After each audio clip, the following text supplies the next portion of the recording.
Tips for retaking the LSAT. You know that saying, they might be a great lawyer, but they had to retake the LSAT?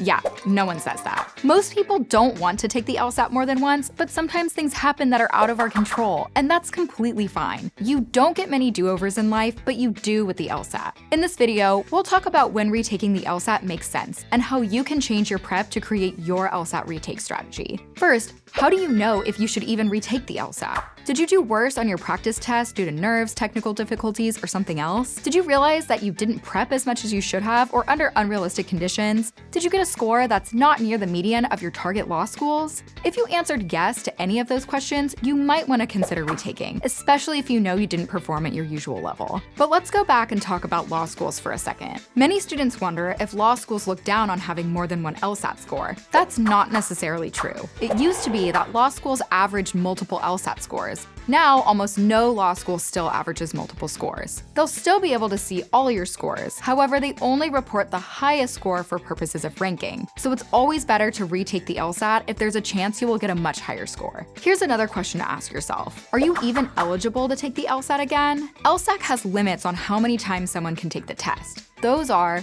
5 times within the current reportable score period, which is the last 5 years, and a total of 7 times over a lifetime. However, if you took the May, June, July, or August 2020 LSAT Flex exams, those tests do not count towards these limits. Tests taken before September 2019 will also not be counted. So now let's assume you're eligible for a retake, and you have a clear goal. How do you start prepping for a retake? Consider this. A lot of people end up not improving much on their retake because they lose momentum in their prep. If you want to make your retake worth it, you need to devote a lot of time and effort to your LSAT prep. The most critical thing you need is time.